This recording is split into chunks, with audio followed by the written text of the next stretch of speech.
Seja bem-vindo, meu amigo, minha amiga, à nossa primeira aula de holding patrimonial e familiar. Eu tenho certeza que você, seja empresário, seja um pai e uma mãe de família que conquistou o seu patrimônio ao longo de uma vida inteira, seja um investidor, seja um empresário já com muitas empresas, você já teve a ideia ou passou pela sua cabeça abrir uma holding para proteger os seus bens. Já ouviu falar muito sobre isso, às vezes de maneira superficial, numa reportagem de televisão, às vezes num bate-papo informal com um amigo teu que já tem uma holding, mas até hoje você não mergulhou nesse assunto para tomar uma decisão. Ou eu posso também estar falando com profissionais da área contábil, da área advocatícia, são áreas importantes, são áreas que estão muito relacionadas à estrutura de uma holding. Bom, antes de começarmos, nós vamos ter aqui durante esta aula a chance de, ponto a ponto, tirar todos os mitos que podem estar pairando sobre a sua cabeça nesse momento, todas as dúvidas, todos os receios de você dar o primeiro passo para constituir uma holding para a sua família ou uma holding patrimonial que envolva pessoas fora da sua família, sócios ou investidores. Então, neste primeiro ato, eu queria dizer para você o conceito. O que é uma holding?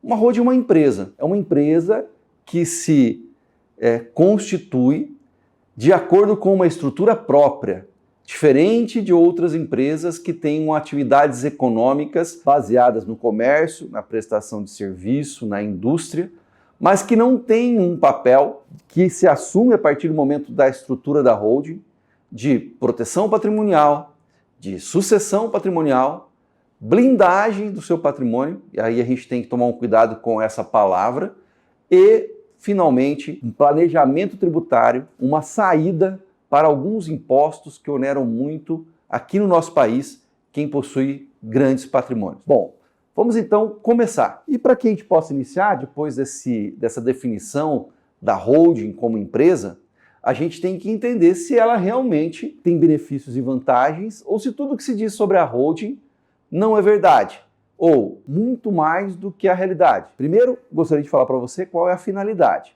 Se você tem alguma dessas finalidades programadas na sua vida como empresário, como investidor, como contador, você tem que participar dessa aula até o fim. Você tem que aproveitar esse conteúdo de verdade.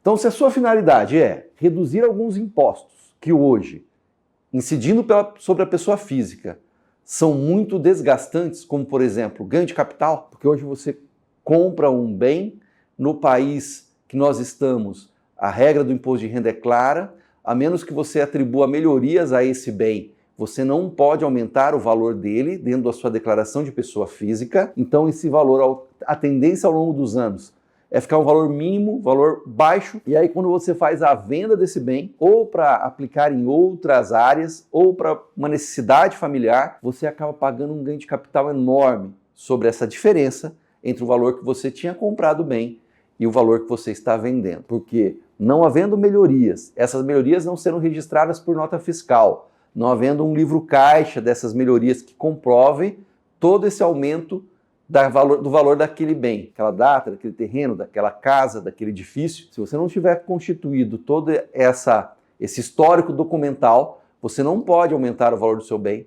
E o dia que você for vender, aquele valor lá do custo histórico do dia que você comprou vai estar muito pequeno perto do valor da venda.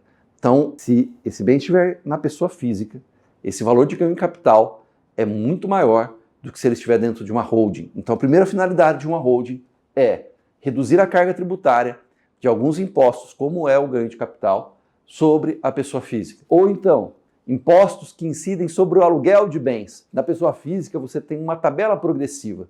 E dependendo do valor que você recebe de aluguel, você pode pagar até 27,5% sobre aquele valor.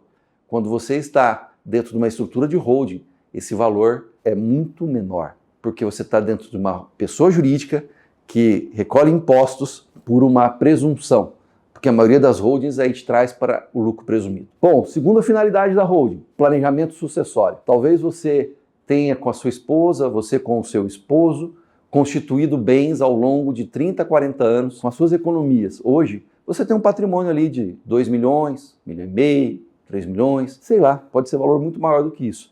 Mas você já está preocupado com seus 60 anos, 55, 65, 70 anos, de como vai haver a sucessão desses bens.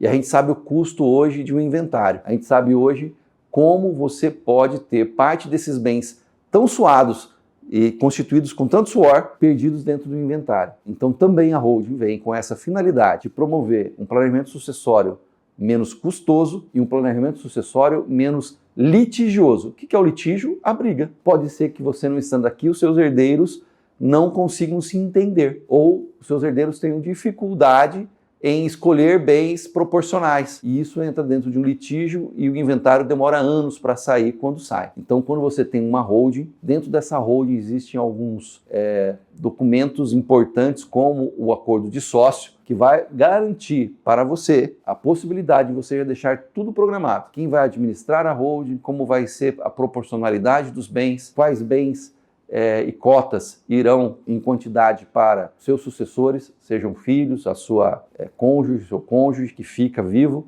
Então, o planejamento sucessório, através de uma holding, é uma das finalidades dessa estrutura. E por último, você ter o retorno do capital sobre a forma de lucros e dividendos sem tributação. Quando você tem uma pessoa jurídica, a holding é uma pessoa jurídica, como outras que existem em segmentos e nichos diferentes, você pode ter um lucro dentro dessa holding, ou dos aluguéis que você teve, ou da exploração de um terreno, né, dividindo ele em lotes. Você pode ter lucros. E esses lucros, dentro de uma pessoa jurídica do lucro presumido, no final do trimestre você pode distribuir isso. E a distribuição de lucros aqui no Brasil, desde meados da década de 90, ela não é tributável. Então é mais uma das vantagens de você constituir uma holding. Então, assim, as finalidades são essas.